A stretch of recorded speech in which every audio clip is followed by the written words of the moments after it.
11واں مہینہ ماہ ذوالقعدہ بھی ہے۔ ماہ ذوالقعدہ کے اندر لوگ ایک عظیم ترین عبادت کی ادائیگی کے لیے اپنے گھروں سے نکلے، جس کا جتنا ممکن تھا وہ دور دراز تک کا لمبا سفر ادا کرنے کے بعد وہ مکہ مکرمہ بیت اللہ تک پہنچے۔ یہ عظیم ترین سفر اللہ سبحانہ و تعالیٰ کی خاص رحمت کے ساتھ اس کے بندوں کو نصیب ہوتا ہے۔ جو اس سفر سے فیض یاب ہو چکے ہیں، یقیناً اللہ سبحانہ و تعالیٰ کا بڑا ہی فضل ہے ان پر، اور جو ابھی تک اس عظیم ترین سفر کو نہیں ادا کر سکے، اللہ ان کو ادا کرنے کی توفیق عطا فرمائے۔ معزز سامعین محترم، نبی کریم صلی اللہ علیہ وآلہ وسلم کا ارشاد گرامی ہے، بنی الاسلام علی خمس شہادت ان لا الہ الا اللہ وان محمدا عبدہ ورسولہ۔ فرمایا اللہ سبحانہ تعالیٰ کے پاک حبیب جناب سرور کائنات صلی اللہ علیہ وسلم نے کہ اسلام کی بنیاد 5 چیزوں پر رکھی گئی ہے۔ ان میں پہلی بات مسلمان ہونے کے لیے، دائرہ اسلام میں داخل ہونے کے لیے شہادتین کا اقرار ہے کہ اللہ کے سوا کوئی معبود برحق نہیں اور محمد کریم صلی اللہ علیہ وسلم اس کے بندے اور رسول ہیں۔ کلمہ طیبہ کا اقرار کرنے کے بعد جیسے اسلام میں داخل ہوگا تو اسلام کی اہم ترین عبادات اور فرائض اب اس بندے کے اوپر لاگو ہو جائیں گے۔ ان میں سب سے پہلے اقام الصلاۃ، نماز کو قائم کرنا۔ پھر اللہ سبحانہ و تعالی نے کہ مال دیا ہے اور وہ اپنے نصاب کو پہنچ چکا، وَإِيتَاءِ الزَّکَاۃ، تو زکات ادا کرے۔ پھر اللہ سبحانہ و تعالی نے مال دیا ہے اور بندے کے پاس سواری، کرایہ، اخراجات برداشت کرنے کی طاقت اور ہمت موجود ہے تو وہ حج بیت اللہ الحرام، اللہ سبحانہ و تعالی کے گھر بیت اللہ کا حج ادا کرے، وہ صوم رمضان، اور رمضان کے روزے رکھے۔ حضرات زیبگار، حج اسلام کا ایک بنیادی ستون ہے، دیگر ستونوں کی طرح جس طرح نماز ہے، زکوٰۃ ہے، رمضان کا روزہ ہے، اسی طرح حج بھی ایک اسلام کا ستون ہے۔ یاد رکھیے، جس بندے نے اسلام کے کسی ایک ستون کا بھی انکار کر دیا وہ بندہ دائرہ اسلام سے خارج ہو چکا ہے۔ وہ چاہے فریضہ نماز کا انکار کرے، فریضہ زکوٰۃ کا انکار کرے، فریضہ صوم رمضان کا انکار کرے یا فریضہ حج کا انکار کرے، جس ایک کا بھی انکار ہو گیا تو سمجھ لیجئے یہ بندہ دائرہ اسلام سے خارج ہو چکا ہے، وہ مسلمان نہیں ہے۔ حضرات زیبگار، اللہ سبحانہ و تعالی نے اس حج کو اپنے بندوں کے اوپر فرض قرار دیا ہے۔ قرآن حکیم میں سورہ آل عمران 24 آیت بینہ کا کچھ حصہ میں نے آپ کے سامنے تلاوت کیا۔ اللہ فرماتے ہیں وَلِلَّهِ عَلَى النَّاسِ حِجُّ الْبَيْتِ مَنِ اسْتَطَاعَ إِلَيْهِ سَبِيلًا، کہ اللہ سبحانہ و تعالیٰ کی طرف سے اس کے بندوں کے اوپر یہ حج فرض قرار دے دیا گیا ہے جو اس کے لیے زمان سفر اور زادرہ اپنے پاس رکھتے ہیں۔ حضرات زیبگار، اس زادرہ سے مراد کیا ہے؟ کس کے اوپر حج فرض ہو رہا ہے اور کس بندے کو اس حج کے لیے نکلنا چاہیے؟ نبی کریم صلی اللہ علیہ وآلہ وسلم نے حجۃ الوداع کے موقع پر ارشاد فرمایا ایھا الناس قد فرض اللہ علیکم الحج فحجوا، لوگوں یاد رکھو اللہ نے تمہارے اوپر حج کو فرض قرار دے دیا ہے، لہذا فحجوا، تم حج ادا کرو۔ ایک بندہ کھڑا ہو کر سوال کرتا ہے یا رسول اللہ صلی اللہ علیہ وسلم فی کل عام، اللہ کے رسول کیا ہر سال حج فرض ہے؟ حج تو ہر سال آ رہا ہے، تو کیا ہر سال فرض ہے ہمارے اوپر؟ آپ خاموش رہے۔ بندے نے دوسری مرتبہ یہی سوال کیا، آپ خاموش رہے۔ اس نے تیسری مرتبہ یہی سوال کیا، آپ خاموش رہے۔ اور اس کے بعد آپ صلی اللہ علیہ وسلم نے کچھ وقفے کے بعد پھر آپ نے ارشاد فرمایا لوگوں سنو، لو قلت نعم لوجبت، اگر میں یہ کہہ دیتا ہاں ہر سال ہی فرض ہے تو یقیناً یہ واجب ہو جاتا تمہارے اوپر، اور پھر تم اس بات کی طاقت نہ رکھتے۔ اور واقعتاً آج ہمیں نظر آ رہا ہے کہ اللہ کے رسول صلی اللہ علیہ وسلم نے سچ فرمایا، اور اس قدر زیادہ اللہ کے رسول صلی اللہ علیہ وسلم کی یہ بصیرت والی بات ہے کہ لوگوں اگر میں ہاں کہہ دیتا واجب ہو جاتا اور تمہیں اس کی طاقت نہ ہوتی کہ اللہ کے رسول صلی اللہ علیہ وسلم نے ہاں نہیں کہا، ہمارے لیے ساری عمر کے اندر صرف ایک مرتبہ حج فرض ہے، لیکن قابل افسوس بات ہے آج ہم اس طریقے کو بھی ادا نہیں کرتے۔ اللہ ماشاء اللہ کرتے ہیں لیکن بہت کم تعداد کے اندر۔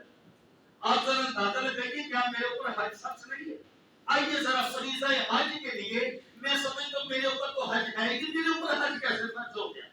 آئیے ذرا اندازہ لگائیے حج کی فرضیت کے لیے اہم ترین شرائط کیا وہ میرے اندر پوری ثابت ہو رہی ہے؟ باقی میرے اوپر حج فرض ہو چکا ہے یا نہیں ہوا؟ آئیے ذرا اندازہ لگائیے۔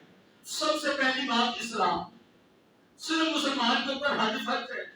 اگر کسی بندے نے حالت کفر کے اندر حج کیا تو وہ اس کی طرف سے حج ہے، اگر مسلمان ہو جائے گا کفر کے بعد تو وہ حج کا فریضہ واپس آ جائے گا، اسلام قبول کرنے کے بعد بندے کو دوبارہ حج کرنا پڑے گا۔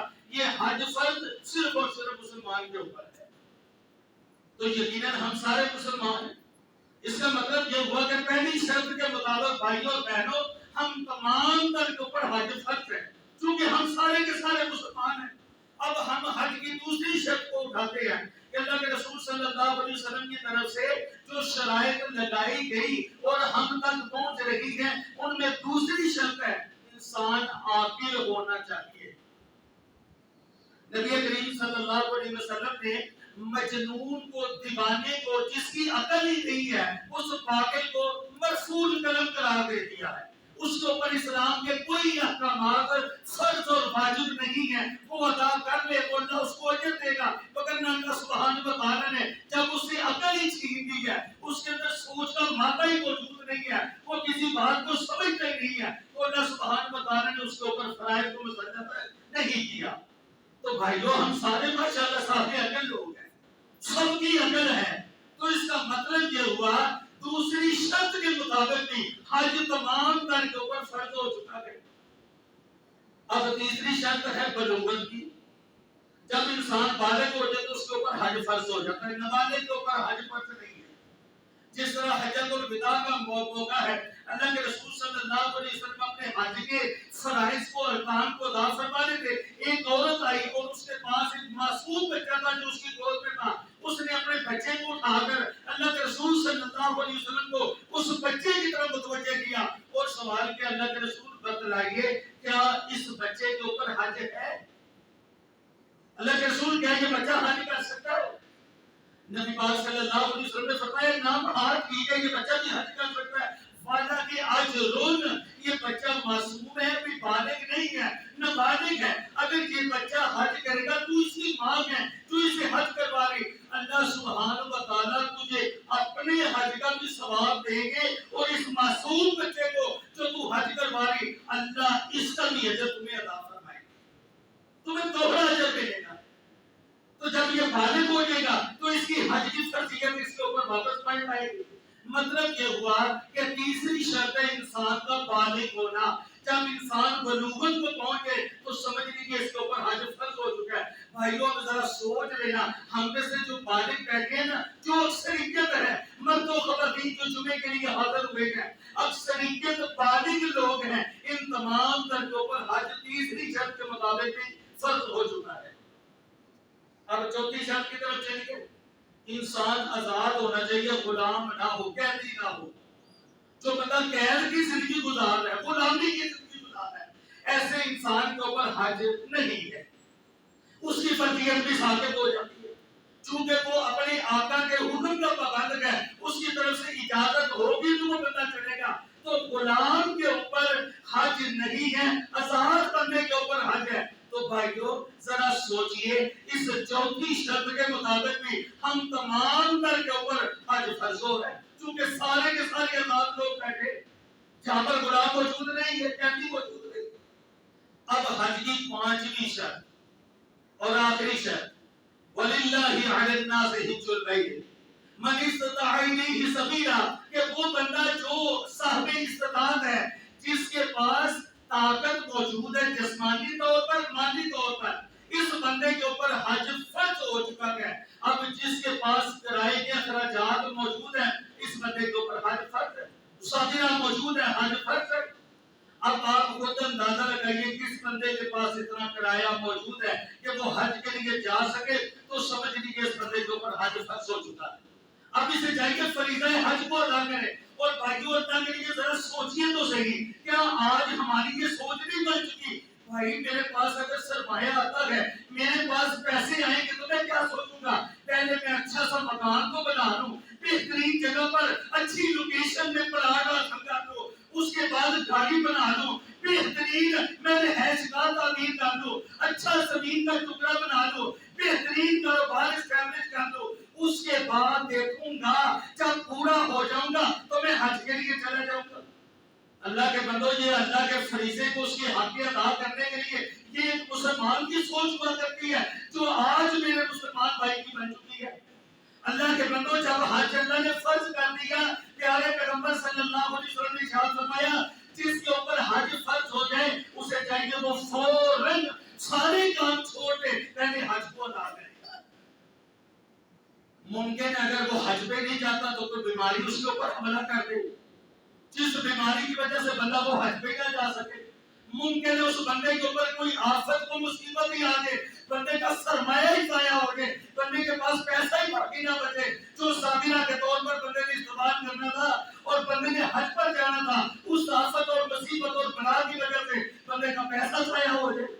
ممکن ہے بندے کے اوپر کوئی ایسی مصروفیت آ جائے، بندہ وقت ہی نہ نکال سکے، اس کے لیے ممکن ہی نہ ہو۔ اللہ کے رسول صلی اللہ علیہ وسلم نے شریعت تعلیم فرمائی جب حج فرض ہو جائے، بندے کے پاس یہ پانچوں چیزیں موجود ہوں، بندہ مسلمان بھی ہو، بندہ عاقل بھی ہو، بندہ بالغ بھی ہو، بندہ آزاد بھی ہو، اور اس کے پاس صادرہ موجود ہو، اب اس کو چاہیے فوراً حج بیت اللہ کے لیے اپنے گھر سے نکل کھڑا۔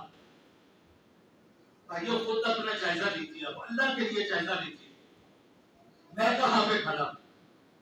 کیا یہ پانچوں شرائط میرے اندر موجود ہے؟ اگر یہ پانچوں شرائط میرے اندر موجود ہے اور پھر میں حج کے لیے نہیں جا رہا تو قابل افسوس سب ہے۔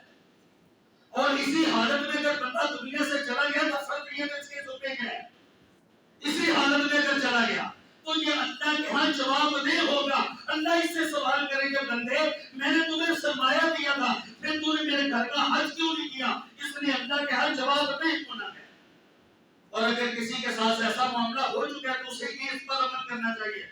نبی کریم صلی اللہ علیہ وسلم کے حدیث سے کہ عبداللہ ابن عباس رضی اللہ تعالیٰ عنہ بیان کرتے ہیں حجۃ الوداع کا موقع ہے کہ بنو خزرج قبیلے کی ایک خاتون آئی، کہنے لگی اللہ کے رسول میرا باپ بڑا پورا ہو چکا ہے لیکن میرے باپ کے اوپر حج فرض ہو چکا ہے، اب بڑھاپا اس قدر زیادہ اس کے اوپر آ چکا ہے وہ سواری کے اوپر بیٹھ بھی نہیں سکتا، سواری پر زیادہ دیر تک بیٹھنے کی میرے باپ کے اندر طاقت نہیں ہے کہ اتنا لمبا سفر کر کے مکہ تک پہنچے، وہ سواری پر اتنا زیادہ ٹائم بیٹھ نہیں سکتا۔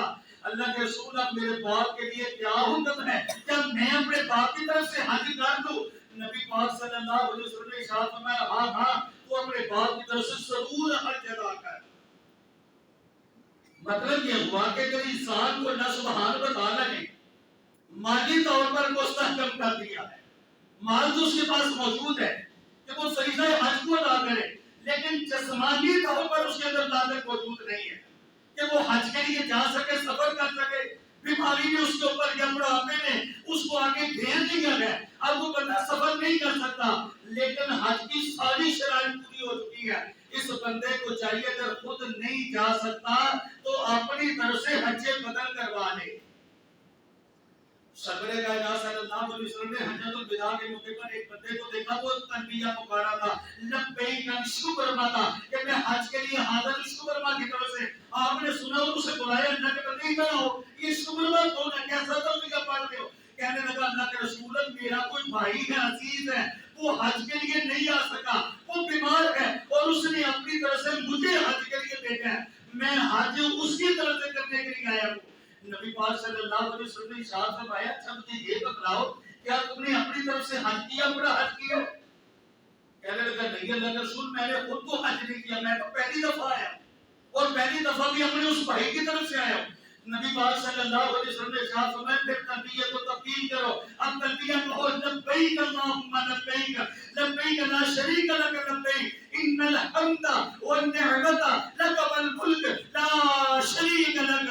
اپنی طرف سے تلبیہ کہو یہ حج اپنا کرو اپنا حج کرنے کے بعد آئندہ سال جب اللہ موقع دے گا پھر اس کی طرف سے حج بدل کرنے کے لیے آ جانا۔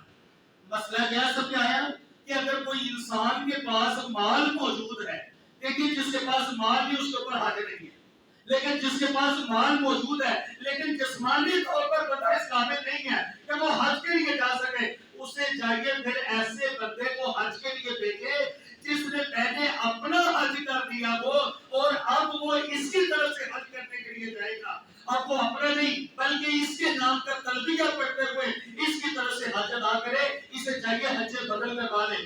حتیٰ کہ اگر کوئی بندہ فوت ہو گیا، توجہ سے بات کو سن لیجیے، کسی بھی والدین میں سے عزیز بھائیوں میں سے اگر کوئی انسان فوت ہو چکا ہے اور اس کے اوپر حج فرض ہو چکا تھا مگر سستی کی وجہ سے نہیں جا سکا، یہ فریضہ اس کے ذمہ ہے، اس کے اہل و عیال کو، اس کی اولاد کو، اس کے بہن بھائیوں کو، جو بھی رشتہ دار ہیں انہیں چاہیے وہ اپنے فادر کے ساتھ سے اس اللہ کے قرض کو ادا کروائیں۔ انہیں چاہیے ان کے ذمہ چونکہ حج فرض ہو چکا تھا بغیر ادا کیے وہ دنیا سے جا چکے ہیں، اب اولاد کو چاہیے اپنے والدین کی طرف سے حج بدل کروائیں۔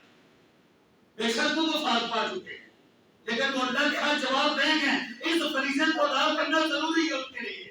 اور حضرات سی بکار یہ معمولی عملی احادیث کو اٹھا کے دیکھیے، قرآن حکیم کے اندر اللہ کے رسول صلی اللہ علیہ وسلم نے اس کی بہت زیادہ فضیلت بیان فرمائی۔ صرف ایک حدیث مبارکہ سن لیجیے۔ سیدنا عمر بن عاص رضی اللہ تعالیٰ عنہ معروف سے حامی رسول ہے، حاضر خدمت نبوی ہوئے، کہتے ہیں اللہ کے رسول میں مسلمان ہونے کے لیے آیا، آپ اپنا دستِ نبوت پڑھائیے میں بیان کرنا چاہتا ہوں۔ نبی پاک صلی اللہ علیہ وسلم نے اپنا دستِ نبوت جیسے پڑھایا تو سیدنا عمر بن عاص رضی اللہ عنہ نے بجائے اس کے کہ اپنا ہاتھ نبوی ہاتھ میں دے کر بیان کرتے اپنے ہاتھ کو واپس کہہ چلی گیا۔ نبی پاک صلی اللہ علیہ وسلم نے ارشاد فرمایا عمر ابھی تو کہہ رہے تھے کہ اپنا ہاتھ بڑھائیے، میں نے بیان کر دیا اور جب میں نے ہاتھ اپنے آگے بڑھایا تو عمر آپ نے اپنا ہاتھ پیچھے کیوں چلی گیا؟ سیدنا عمر بن عاص رضی اللہ عنہ سوال کرتے اللہ کے رسول میں شرط لگاؤں گا اس بیعت کے اوپر۔ پوچھا کیا شرط لگاتے ہو؟ عمر بن عاص کہنے لگے اللہ کے رسول ہے میں شرط لگاتا ہوں کہ میری زندگی کے سارے گناہ اس بیعت اسلام کے ساتھ معاف ہو جائے۔ اگر تو اسلام قبول کرنے سے میرے سارے گناہ کی معافی کا آپ مجھے سرٹیفکیٹ دے لگے گے، ساری معاف ہو جائیں گے تو میں مسلمان ہوتا ہوں مگر میں نہیں۔ نبی پاک صلی اللہ علیہ وسلم نے ارشاد فرمایا عامر یقین کر لے جان لے میں اللہ کا نبی اس بات کی سند بیان کر رہا ہوں ان الاسلام یہدم ما کان قبل وان الہجرۃ تہدم ما کان قبل وان الحج تہدم ما کان قبل۔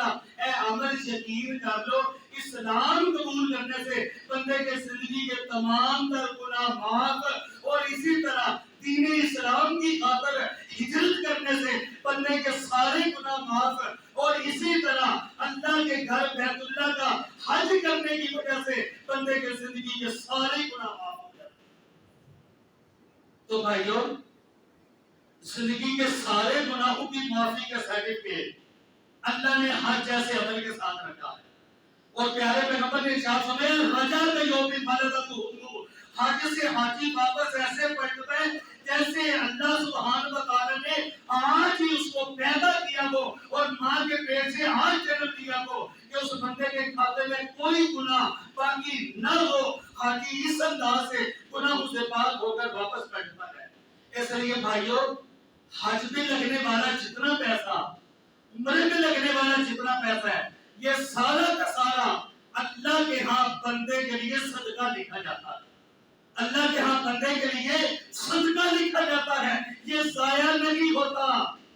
اللہ کے رسول صلی اللہ علیہ وسلم نے سچ فرمایا اتیموا الحج والعمرہ، لوگوں مسلسل حج اور عمرہ کیا کرو، اس سے فقیری، محتاجی، تنگ دستی ختم ہوتی ہے اور بندے کے گناہ معاف ہو جاتے ہیں۔